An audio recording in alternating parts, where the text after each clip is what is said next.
Bueno, muchas gracias por su paciencia, hermanos. Sí, ya quedó. Bueno,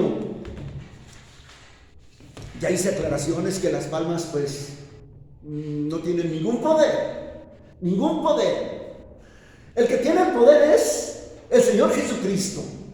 Ningún objeto es santo ni poderoso espiritualmente. Ningún objeto. Miren, cuando yo estaba en el seminario, fue el pastor, todavía vive ese pastor, de los antiguos pastores. Él se llama el pastor Vidal Valencia. Está en el presbiterio, es el fundador del presbiterio San Pablo.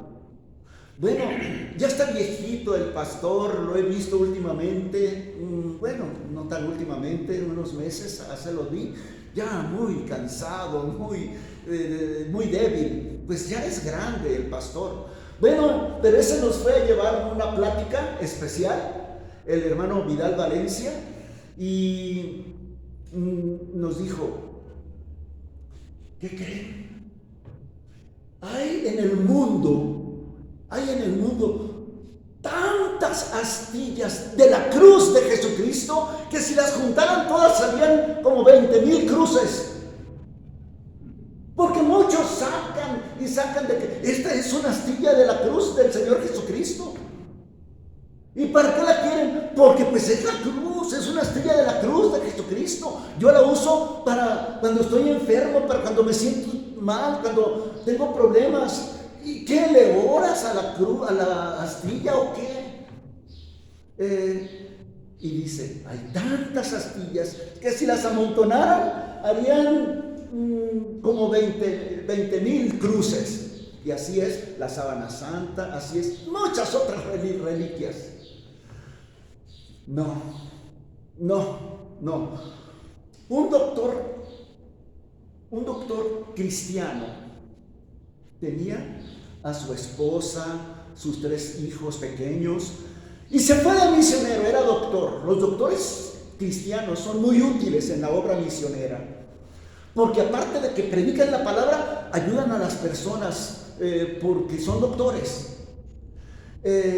Los primeros cristianos, misioneros que vinieron a compartir el evangelio aquí en México, los primeros misioneros cristianos eran doctores, y se iban a las comunidades más apartadas de Chiapas, de Oaxaca, de Tabasco, de Veracruz, donde abundan mucho las iglesias cristianas. En una ocasión hice un recorrido por carretera a Villahermosa, a Palenque, y en ese tramo de Villahermosa a Palenque, no es tan largo, pero pasé muchos pueblos y vi puras iglesias presbiterianas y ninguna católica. Todo el sureste está lleno de la palabra de Dios, todo el sureste, y la iniciaron misioneros, cristianos, doctores. Juntamente con la palabra de Dios, con la Biblia, llevaban medicinas, de todo tipo de medicinas, y hacían su obra de misioneros, ayudando a la gente en sus enfermedades físicas y espirituales. Y así se esparció el evangelio aquí en México. Bueno, hubo este doctor misionero, 3 hijos, y se fue de misionero a un lugar muy peligrosísimo. Había una rara epidemia muy contagiosa en esos lugares. No era el coronavirus es reciente, era otra epidemia. Era mortal, por supuesto, y además los lugareños eran muy agresivos con los visitantes extranjeros. El tiempo pasó, su tiempo de misionero eran 6 meses. Los niños extrañaban a su papá, por supuesto, mientras que su mamá se las arreglaba con todos los asuntos de la familia, hasta que pasaron los 6 meses y que iba a regresar el papá. Se preparó la familia, la esposa del misionero, se sentía feliz de que pues iba a regresar su esposo, y los hijos, los niños, también corrían de un lado a otro gritando alegres: ¡ay, ya va a llegar mi papá! ¡Ya va a llegar mi papá! A las 3 de la tarde llegó un taxi. Los 3 niños y su mamá salieron a la puerta con el corazón palpitándoles de gozo, de alegría, de expectación. Y se abrió la puerta del taxi y salió su papá, bien delgado, bien débil. Su semblante estaba tranquilo, pero sin fuerzas, con debilidad. Y los niños corrieron a abrazarlo. ¡Papi, ya llegaste! ¡Qué felicidad! ¡Mi papá ya regresó! Lo besaban, lo abrazaban, lo besaban. Y su esposa esperando su turno. Bienvenido, le dijo la esposa. Qué bueno es tenerte en casa otra vez. La mirada del doctor tenía una mezcla de alegría también, por supuesto, pero también de tristeza. Su familia no lo sabía, pero él sí. Había sido contagiado de esa terrible enfermedad que mataba, y le quedaba una semana de vida. Una semana. Esta era exactamente la situación de nuestro Señor Jesucristo. Le quedaba de vida una semana solamente, cuando hizo su entrada triunfal a Jerusalén. Y por eso en él había esa alegría, júbilo, por supuesto, pero también una tristeza, porque él sabía que le quedaba una semana de vida.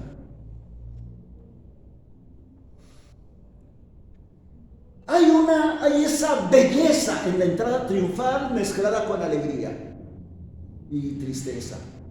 Tristeza, alegría, alegría, tristeza. Hay un cuadro de Rembrandt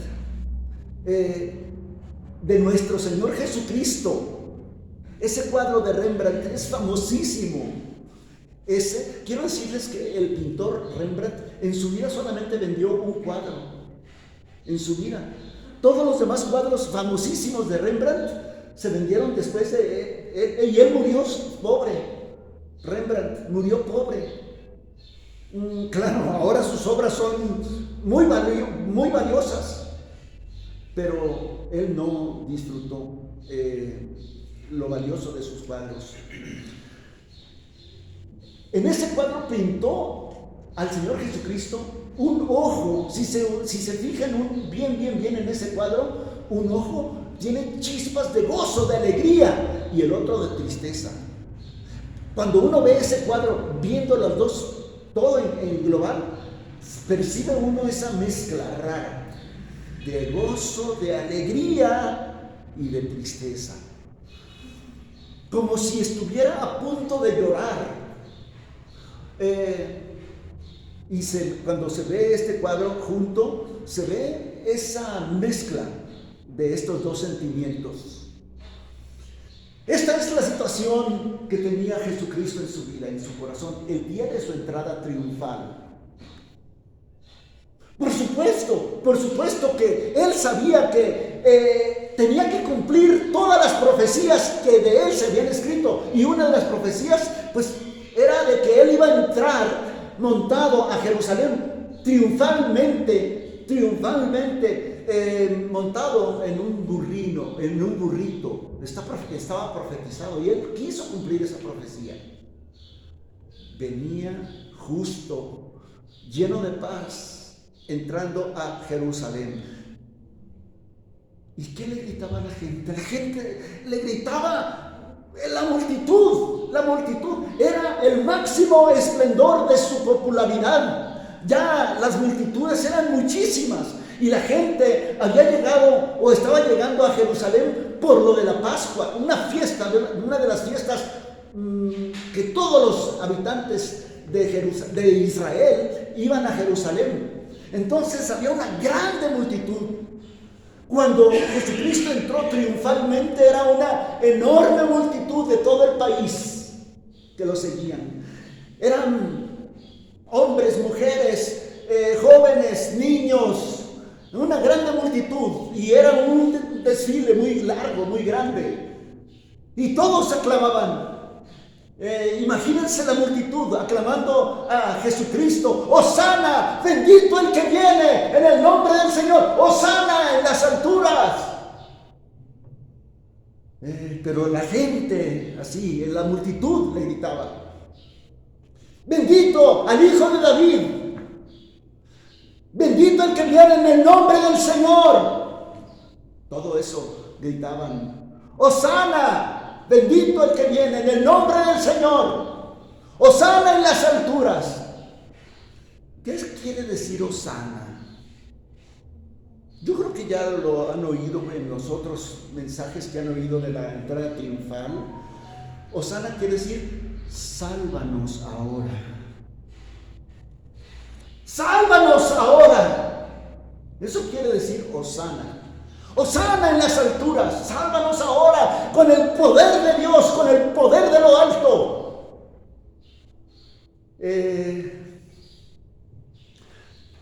Pero ustedes creen, yo no creo que Jesucristo estuviera engañándose o que estuviera percibiendo erróneamente lo que estaba sucediendo, la multitud aclamándolo. ¿Por qué lo aclamaban? ¿Será que realmente ya lo estaban reconociendo como el Mesías? ¿Será que realmente ya toda la multitud, todo Israel, todo el país y más allá del país ya lo iban a proclamar su Señor, su Salvador? Porque eso es lo que decían: Hosana, sálvanos. Sálvanos con poder de lo alto, sálvanos, Hosana, sálvanos ahora, Hosana en las alturas. ¿Será que eso era Jesucristo? Por eso sí estaba cumpliendo las profecías que iba a llegar el Salvador justo en triunfo. Pero realmente todo el pueblo de Israel lo aclamaban como Salvador de la opresión romana. Así no vino Jesucristo, por eso era su tristeza, por eso era no era que lo estaban aclamando como Salvador, como el Mesías, como el venido de Dios, de parte de Dios, para ser su Señor, su Salvador de los pecados. No. Toda la gente, la inmensa mayoría de los que le aclamaban porque lo que querían era que Él se proclamara Rey de Israel, como estaba profetizado, que era descendiente de David, de Salomón y de todas las generaciones hasta llegar a Jesucristo. Era el Rey de Israel porque Él era del linaje de David, le correspondía el título de Rey. Entonces ellos pensaban que iba a dar un golpe de estado a los romanos y que iba a empezar el reino de Israel nuevamente en todo el esplendor que tuvo con David y Salomón. Y después, eso era lo que pensaban. Por eso era la tristeza de Jesucristo.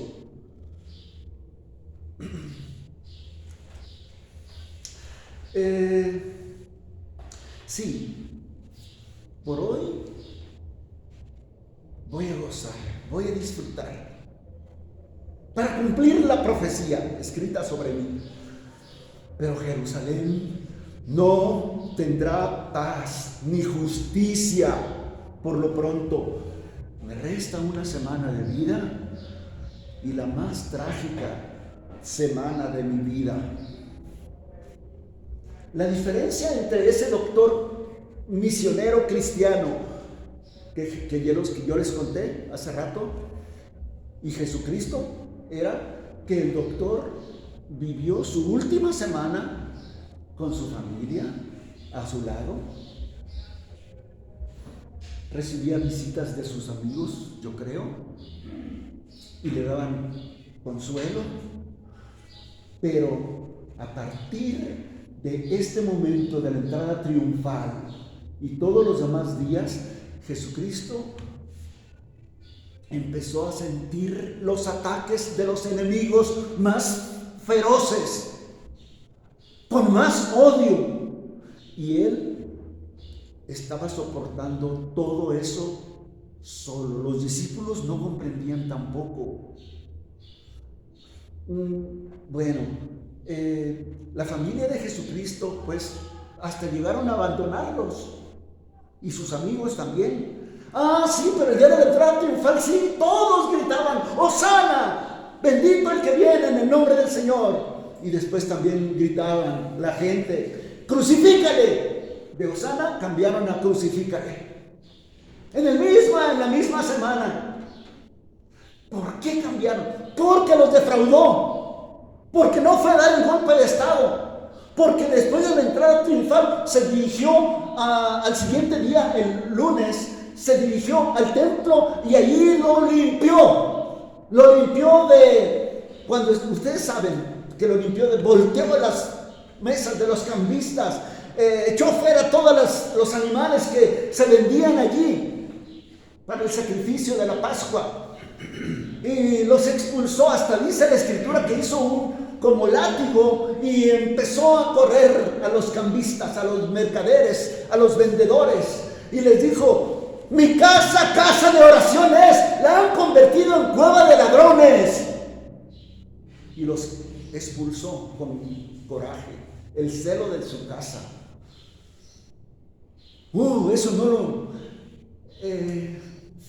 Flavio Josefo, en la Guerra de los Judíos, en su libro Guerra de los Judíos, dice que esos mercaderes que estaban en el templo, en el atrio, se llamaban el mercado de Anás. O sea que era un negocio de parte del sumo sacerdote Anás. Y el sumo sacerdote era Caifás, no Anás. Pero Anás fue quitado como sumo sacerdote por los romanos, porque ya estaba acumulando muchísimo poder. Entonces lo quitaron y Anás dijo: pero que se quede ¿qué era? Su yerno, su suegro, sí, su yerno. Que se quede mi yerno Caifás. Y el que estaba ejerciendo todavía poder era Anás, por medio del títere Caifás. Y por eso se llamaba el mercado de Anás, que fue quitado por el Señor Jesucristo.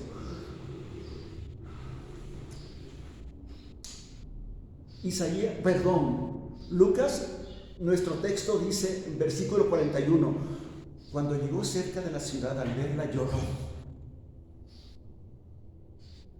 ¡Oh! Versículo 42: si tú también conocieses, a lo menos en este tu día, lo que es para tu paz. Y lloraba, y lloraba.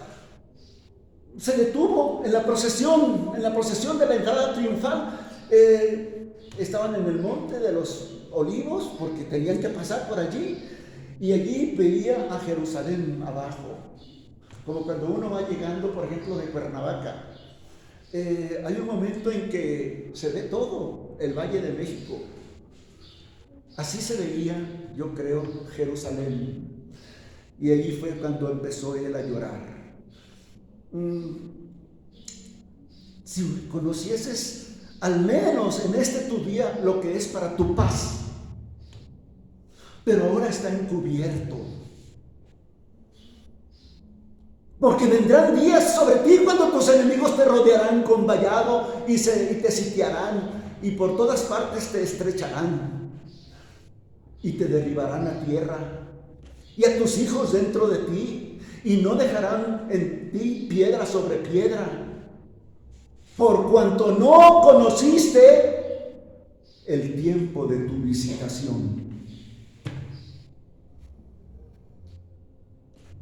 O sea, había ignorancia en los que le decían: ¡Hosana! ¡Hosana! Había ignorancia qué realmente era lo que decían, o lo decían con otro sentido, que ya les expliqué, un sentido político. Un juicio estaba a punto de caer sobre Jerusalén y todo Israel. Ellos no lo sabían, porque no conocieron el tiempo de su visitación. El tiempo de su visitación. Miren, la palabra visitación, que yo la rastreé por varias partes en la Biblia, en el Antiguo Testamento se usa este término de la visitación como la venida de Dios. La venida de Dios para intervenir en los asuntos de la tierra, en los asuntos de las naciones, en los asuntos de las personas, de los hombres. Entonces, eso significa que nos visitó Dios de lo alto. Y eso, la venida de Dios a su pueblo, puede ser para juicio o para salvación. Para juicio o para salvación. ¿A qué venía Jesucristo? A salvación. A salvación. No a ser un rey político, no. A eso no vino Jesucristo en el mundo. Y ellos lo estaban aclamando como eso. Por eso fue la tristeza y el lloro de nuestro Señor Jesucristo. No conocieron el tiempo de su visitación. Isaías 29, 56. Vean, una visitación para juicio. La muchedumbre de tus enemigos será como polvo menudo, y la multitud de los fuertes como tamo que pasa. Y será repentinamente esta visitación en un momento. Por Jehová de los ejércitos serás visitada, Jerusalén. Serás visitada con truenos, con terremotos, con gran ruido, con torbellino, con tempestad y con llama de fuego consumidor. Una visitación para juicio. Y también tengo un ejemplo de muchos, también de juicio, de muchos, pero también tengo un ejemplo de visitación para salvación. Se encuentra en Génesis 50, 34. José le dijo a sus hermanos: voy a morir, mas Dios ciertamente os visitará y os hará subir de esta tierra a la tierra que juró a Abraham, a Isaac y a Jacob, tierra que fluye leche y miel. Y allí habitaréis y estaréis seguros. Visitación para salvación y visitación para juicio. Dos tipos de visitación. Y en Lucas 44, nuestro texto, Lucas 19:44, Lucas 19:44, ¿qué tipo de visitación hizo el Señor Jesucristo a Jerusalén cuando estaba entrando?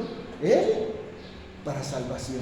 Pero la gente no entendía que era para salvación, lo aclamaba por el otro tipo pensaban que era una entrada triunfal de un rey político.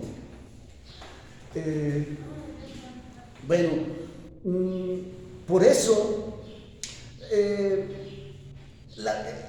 Jesucristo hizo esta visitación para salvación de Israel.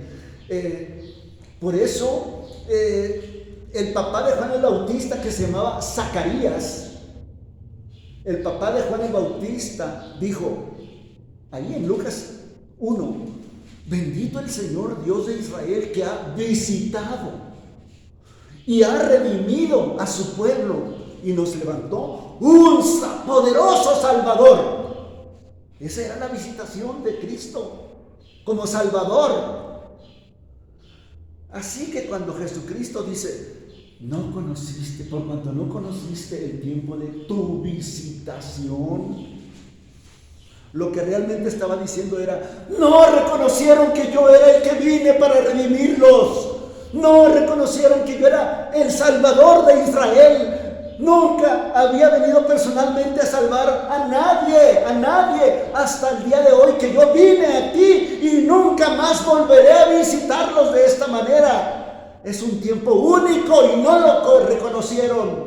Y se puso a llorar. Lucas 12:54 dijo el Señor Jesucristo: cuando veis la nube que sale del poniente, luego decís: oh, va a llover. Y así sucede. Y cuando sopla el viento del sur, dicen: oh, va a hacer calor. Y lo hace. Hipócritas, porque bien que saben reconocer los signos de la naturaleza. ¿Cómo no distinguís este tiempo? ¿Y por qué estaban en esa ignorancia? ¿Por qué Jerusalén? ¿Y por qué todo Israel no supo el tiempo de la visitación de Dios para salvación? ¿Por qué? Bueno, la gente se pregunta: ¿por qué Dios manda juicio a Jerusalén? No sabía el tiempo. Porque no sabía el tiempo de su visitación. Eso es su pecado de Jerusalén o de Israel. Sí, ese es su pecado. Porque ¿a quién le dio Dios toda la revelación? ¿A quién le dio las escrituras? ¿Les mandó profetas? Pues a ellos, a todo Israel. Pero no los escucharon. Nunca. Es más, los apedrearon, los rechazaron a todos los profetas. Lucas 14:31.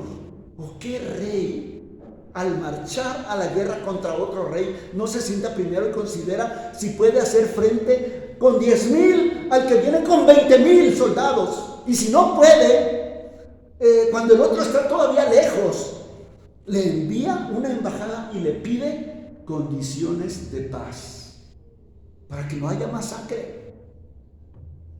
Bueno, eso dijo Jesucristo. Jesucristo es el rey que viene contra esta ciudad rebelde de Jerusalén. Jesucristo es el rey que tiene los 20,000 y Jerusalén solamente tiene 10,000. Jerusalén debe de pedir las condiciones de paz de Jesucristo para que no la destruya, pero no lo hizo. No lo hizo, no le importó. Pero si Jesucristo anunció día y noche sus condiciones de paz a Jerusalén, ¿por qué no las conocía Jerusalén? Porque no quería. Porque le hacían caso más a las tradiciones de los escribas y de los fariseos, pero no a la palabra de Dios. En Lucas 13:34, Jerusalén, Jerusalén, otro lloro de Jesucristo, que matas a los profetas y apedreas a los que te son enviados. ¿Cuántas veces, quise juntar a tus hijos como la gallina a sus polluelos debajo de sus alas, pero no quisiste? Y lloraba.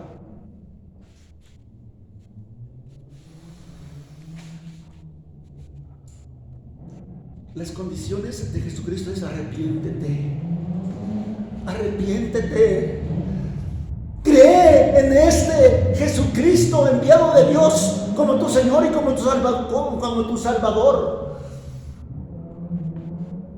No, es que yo tengo a mi santa religión. ¿Cómo la voy a dejar? ¿Cómo voy a ser traidor a la santa religión que me dejaron heredada mis padres? ¿Cómo? No puedo.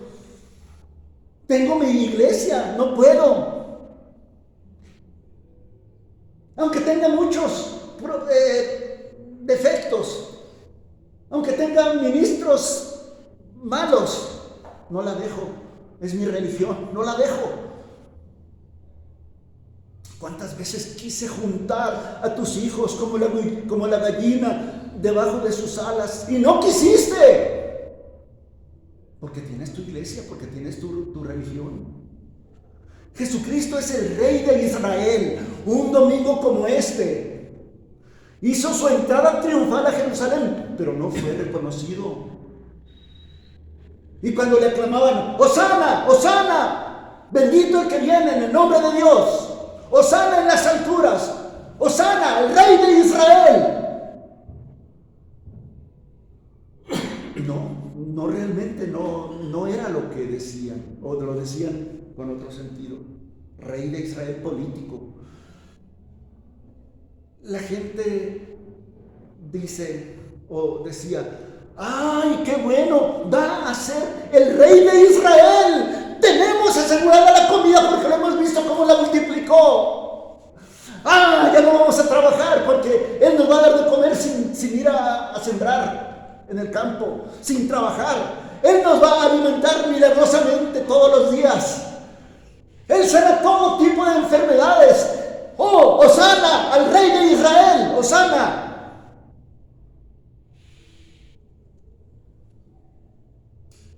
Así le gritaban.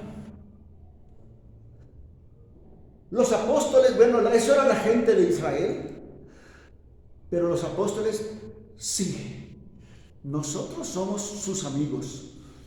Cuando estemos en el palacio, vamos a ser el gabinete del rey de Jesucristo. Seremos el gabinete presidencial. ¡Hosana! Bendito el que viene en el nombre del Señor.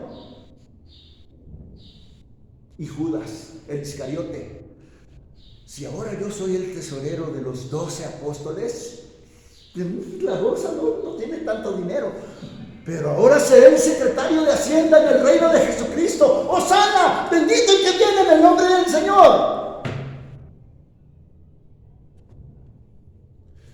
Hasta los discípulos eran ignorantes del reino y a qué vino Cristo.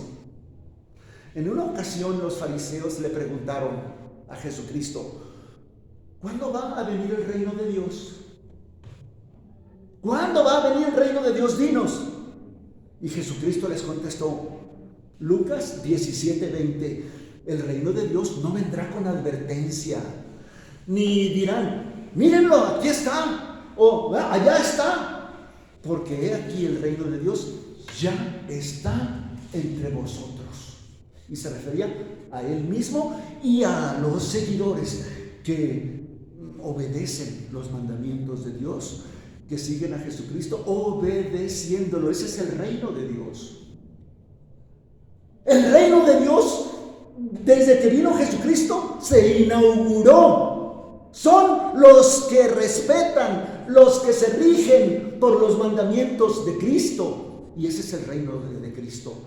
Pero un día, cuando venga Jesucristo por segunda vez, se acabará cualquier otro reino. Se acabará cualquier otro reino y solamente quedará para siempre el reino de Cristo, el reino de Dios. Lucas 11:20, si por el dedo de Dios yo echo fuera demonios, ciertamente el reino de Dios ha llegado a vosotros. Nuestro rey y su reinado está entre nosotros. Este es el reino de Dios. Somos el reino de Dios. Está entre nosotros. Porque nosotros le obedecemos, Él manda, nosotros obedecemos, Él es el rey, este es el reino. Nuestro rey y su reinado ha llegado a nosotros. Y también ha llegado a ti, hermano y hermana. Y si hay alguien aquí que todavía no se considera parte de este reino, pues quiero decirte que hoy podría ser el día en que venga el reino de Dios para ti. Y que digas, creo que no lo cantamos o si lo cantamos, no me acuerdo. Jesús es mi rey soberano, mi gozo es cantar su loor. Es rey y me ve como hermano, es rey y me imparte su amor. ¿Ya reconociste el tiempo de tu visitación? ¿Viene a ti tu rey humilde, justo y en paz? ¿Lo recibirás o lo rechazarás? ¿A mí qué me viene usted a enseñar? Yo profetizo, yo echo fuera demonios, en el nombre de Cristo hago milagros. ¿Usted qué me viene a decir todo esto? Y yo te digo, Te felicito si haces todo eso. Miren, cuando yo era estudiante del seminario, me mandaron a un pueblecito del estado de Hidalgo, cerca de Tizayuca, más adentro, un pueblecito. Y allí había, en ese pueblecito, una grande iglesia donde había profetas, había profecías, echaban fuera demonios, hacían milagros. Y así me dijeron exactamente como les estoy diciendo. ¿Usted qué me viene a enseñar? Yo fui bautizado por el Espíritu Santo, hablo en lenguas, he hecho fuera demonios, me vienen a buscar porque yo tengo don de sanidad. Y yo les dije, a ver, vamos a ver qué dice aquí el Señor Jesucristo. Muchos me dirán en aquel día, Señor, Señor. Lo mismo, profetizamos en tu nombre. En el nombre de Cristo hago milagros. He hecho fuera demonios. Hicimos muchos milagros en tu nombre, Señor. Y entonces yo les declararé, apartaos de mí, hacedores de iniquidad. Nunca os conocí. Apártense de mí, hacedores de maldad. ¿Por qué hacedores de maldad? Si hacían milagros, si profetizaban en el nombre de Cristo, si echaban fuera demonios. Porque podrían hacer todo esto, pero nunca tuvieron una relación con Cristo realmente. Noten que estas personas no eran asaltantes, ni matones, ni narcotraficantes. Y aún así Jesucristo les dice, hacedores de maldad. ¿Y qué hacían? Pues profetizar, echar fuera demonios, milagros, en el nombre de Cristo, de Jesús. Estas son buenas obras a la vista de los hombres. ¿Por qué Jesucristo dice hacedores de maldad? Porque las hacían sin haber recibido a Jesucristo como su Señor y como su Salvador, y confiaban en esas buenas obras para salvación. Señor, Señor, profetizamos, ábrenos. Y por eso Jesucristo, al ver a Jerusalén, que estaban celebrando la Pascua, que la querían celebrar con todo el rigor de las tradiciones que ya les habían impuesto los escribas y los fariseos. Oh, si tú también conocieses, llorando de tristeza, al menos en este tu día, lo que es para tu paz. ¿Y por qué Jerusalén rechazó los términos de paz de Jesucristo? Bueno, en el versículo 42, Lucas 19, 42, mas ahora está encubierto de tus ojos, están velados. Por eso Jesucristo dijo en Mateo 11, te alabo, Señor del cielo y de la tierra, porque tú escondiste estas cosas de sabios y de entendidos y las revelaste a los niños. Sí, Padre, porque así te agradó a ti. Noten que Jesús llora por Jerusalén porque no creen en él como el Mesías. Pero por otro lado, glorifica a Dios por el decreto eterno. Escondiste estas cosas de los sabios y de los entendidos y las revelaste a los niños. Escondiste, revelaste. Escondiste a unos y las revelaste a otros. Dios no quiere que ninguno se pierda, sino que todos procedan al arrepentimiento. Esos son los términos de paz, y que crean en Cristo, por supuesto. Dios no se deleita en la muerte del pecador, pero los términos de paz son: arrepiéntete, deja la botella, ya no te drogues, anda en una pureza sexual, recibe a Cristo como el único Rey de tu vida y obedécelo. Quita a San Judas Tadeo, quita del trono de tu corazón, quita todo y pon a Cristo solamente y dile a Cristo: este es tu corazón, entra en él, como lo acabamos de leer en el Salmo 24. ¿Quién es este rey que viene en el nombre del Señor? levantaos puertas, levantaos vuestras cabezas, porque entra el Rey de Israel. El juicio sobre Jerusalén históricamente vino en el año 70, ya les mencioné y lo voy a seguir mencionando, porque lo mencionó Jesucristo en este pasaje. Dice en el versículo 43, estamos en Lucas 19, 43. Vendrán días sobre ti cuando tus enemigos te rodearán con vallado y te sitiarán y te estrecharán. Versículo 44. Y te derribarán a tierra, a tus hijos dentro de ti, y no dejarán en ti piedra sobre piedra. Literalmente se cumplió. Voy a hablar de eso, yo creo que mañana y pasado mañana. Un poquito más. Pero esta profecía se cumplió 40 años después de que fue dicho esto.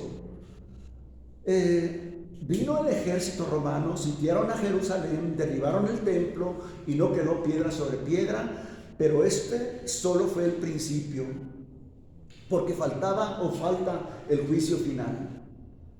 Y nadie mejor que Jesucristo nos advierte de este terrible juicio. Mateo 23, 33. Serpientes, a los escribas y fariseos, generación de víboras, ¿cómo escaparéis de la condenación del infierno? Por tanto, he aquí, yo os envío profetas, sabios, escribas. De ellos a unos van a matar y a otros van a crucificar, a otros van a azotar en vuestras sinagogas, y perseguiréis de ciudad en ciudad a unos, para que venga sobre vosotros toda la sangre justa que se ha derramado sobre la tierra. ¿Han visto cómo las gallinas extienden y meten sus pollitos debajo de sus... Fíjense que cuando iba yo a ese pueblito de Tizayuca, donde les decía que me encontré con esos profetas, exorcistas, que tenían el don de sanidad, también donde a mí me recibían eran unos hermanos muy pobres, bueno, no pobres, sino sencillos, y tenían un potrero, siempre lo tenían sembrado, y también tenían gallinas, cabritos, borregos, puercos. Era un pueblito. Y una vez llegué y me dijo, mire cómo encontré, estaba apenas hacía 2 días salieron todos sus pollitos del cascarón, y estaba la gallina en su nido, chupada de la sangre. Ellos decían que era de un tlacuache o otro, pero creo que era tlacuache, que le mordió y le chupó a la sangre de la gallina y no se quitó. Y abajo estaban los pollitos vivos todavía. Y la hermana me dijo, no se quitó la gallina, los pollitos, míralos, ahora yo los voy a cuidar. Pero ella los cuidó. ¿Cuántas veces yo quise hacer como esa gallina, extender mis alas para cuidarlos, para protegerlos, y no quisiste? Para que encuentres refugio, poder, misericordia, una y otra vez. No quisiste. Llegará el momento de que esa oportunidad pasará. Vendrá el juicio. Que no sea demasiado tarde, porque hoy es el día de la visitación para salvación. Lucas escribió este texto para informarnos de este terrible juicio que vendrá sobre Jerusalén, pero que Dios mismo nos está motivando a que busquemos el refugio seguro en Cristo, que está siempre dispuesto para establecer paz entre Dios y nosotros. Oh, si tú también supieras, al menos en este tu día, lo que es para tu paz. Jesucristo murió por mis pecados, tus pecados, resucitó al tercer día, subió al cielo, continuó ofreciendo esos términos de paz. Dice el apóstol Pablo, Dios estaba en Cristo reconciliando consigo al mundo, no tomándoles en cuenta a los hombres sus pecados, y nos encargó a nosotros el ministerio de la reconciliación. Así que somos embajadores en el nombre de Cristo, como si Dios mismo os rogase, os rogase por medio de nosotros. Nosotros también os rogamos en el nombre de Cristo, reconciliaos con Dios, porque al que no conoció pecado, por nosotros lo hizo pecado, para que nosotros fuésemos hechos justicia de Dios, no de nosotros, justicia de Dios en Él, en Cristo. Esta es otra forma que Cristo dice, oh, si tú también supieras, al menos en este día, lo que es para tu paz. El mensaje principal del domingo de Palmas es: el Rey Jesucristo ha venido a sus súbditos rebeldes, ofrece términos de paz. Depón tus armas, depón todo lo que tú te había impedido llegar a Cristo. ¿Cuáles son esas armas? Tu orgullo, tu ignorancia de querer salvarte por ti mismo con buenas obras, con tu religión. Ríndete a Cristo, acepta su perdón, y entonces no habrá lágrimas en el rostro de Cristo, sino gozo, fiesta por un pecador que se arrepienta. ¡Hosana! ¡Hosana! Bendito el Rey que viene en el nombre del Señor a traernos paz para con Dios. Nosotros somos los que entendemos esta entrada triunfal de la manera correcta. Oremos. Padre Santo, muchas gracias por tu palabra, por tu mensaje, que nos confirma lo que ya hemos creído desde antes, Señor. Pero nosotros hemos abierto las puertas del Rey de Gloria, a Jesucristo, y nosotros escuchamos tu palabra y tus términos de paz y las aceptamos. Le ponemos toda arma opositora que tengamos en esta hora. Que Cristo reine con poder, con libertad en nuestra vida, en nuestro corazón para siempre. Gracias por la entrada triunfal que Jesucristo ha hecho a mi vida y a mi corazón. Y ahí reina y yo obedezco porque soy su siervo, su súbdito, y Él es el Rey de Israel, el Rey mío. En Cristo Jesús recibo esa paz, porque Él viene justo y en paz a entrar triunfalmente a mi vida y a mi corazón. En el nombre de Jesús. Amén.